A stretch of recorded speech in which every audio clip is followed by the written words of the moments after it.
A lot of supervillain origins are crystal clear. Norman Osborn inhaled some gas and got all crazy and strong. Gorilla Grodd is a highly intelligent primate from a city full of gorillas, and Lex Luthor went bald and then blamed Superman or something. You rat! Your super breath destroyed my lab and blew the gas fumes at me, causing my hair to fall out. No, these origins don't make a lot of sense. They don't have to. But despite this, they are all fleshed out. The Joker, on the other hand, his backstory has always been a bit vague. So what we're going to do here is go through 5 versions of the character, plus an additional 2 at the end really quickly, and where they supposedly came from. Some of this is speculation, because like I said, it's a bit vague, but it could be a bit of a fun time, on the proviso that you can stand my accent. Alright, first up is probably the most widely accepted Joker origin, before we get into the weird ones. Even though he admits sometimes he remembers his backstory one way, sometimes another, the Killing Joke involves an unnamed and spectacularly bad stand-up comedian who takes part in a robbery at his former chemical company after being forced to masquerade as the ringleader,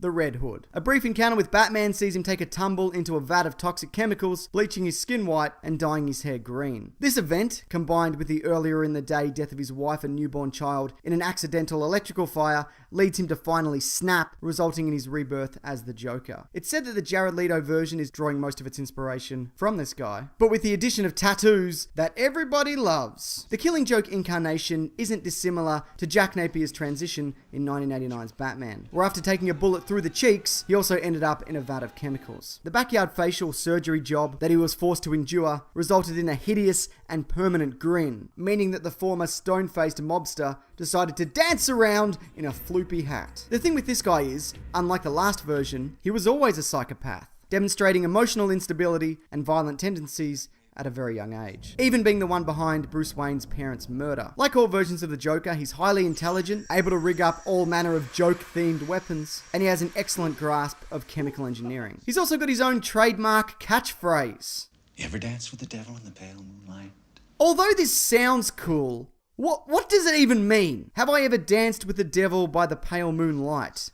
I don't think anyone has. Why so cryptic? Just say, hey, I'm getting ready to shoot you now. We'll get back to another movie version in a second, because I want to talk about Batman Confidential, a comic from 2007. In that, before he was the Joker, a man simply named Jack is disenfranchised with his line of work, that being bank robbing, feeling it doesn't offer the kind of thrill that it should, and he's all, what's the point of anything? I may as well be dead. But after witnessing a psychopath in a bat suit attempt to thwart him in what may have been his final robbery, he's encouraged to step up his game, toying with Batman, knowing that because there's no method to where he'll strike, that makes him incredibly difficult to catch. Batman, who prior to this felt he had a handle on crime in Gotham, is angry as the Dickens. All the Dickens! And ends up slicing his mouth wide open with a batarang. He then even gives rival criminals a free pass to kill Jack because he's so sick of his shit, but has a last-minute change of heart. Regardless, he's doused in chemicals, this time being antipsychotics, which tips him right over the edge, right into Joker territory. Not all incarnations, though,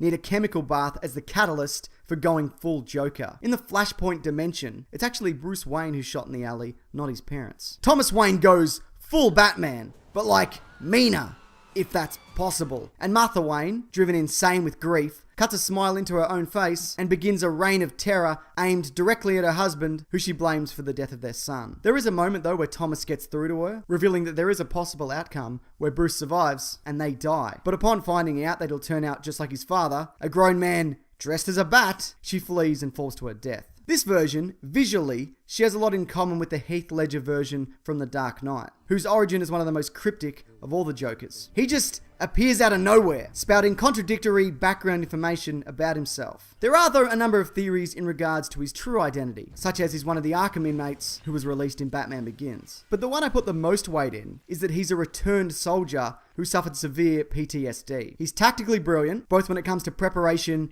and improvisation, remains extremely calm in highly volatile situations, and has extensive knowledge of weaponry, combat, and explosives. He even makes mention, in disdain, about how nobody cares if a truckload of soldiers are killed. Of course, we'll probably never know who he really is, seeing as there's not a single record of him on file. No facial scan, fingerprint, nothing. And that's the beauty of the Joker. All versions. His origin really is multiple choice. Whether it be the Cesar Romero incarnation, said to be a former hypnotist, or at the very least, an expert at standing in front of a projection of a wave, or even the one from the New 52, who could potentially be an immortal being. Do you have a favourite version of the Joker though? Or even an origin that you prefer over the others? If you do, feel free to leave that in the comments. And if you'd like more videos like this, feel free to subscribe and check out a few of the others. Also, last thing, I have a movie, TV show, comic podcast called The Weekly Planet. That's out every Monday. Some people do enjoy it somewhat, and that'll be linked below. Alright, that's all the things. Thanks everyone. Take care.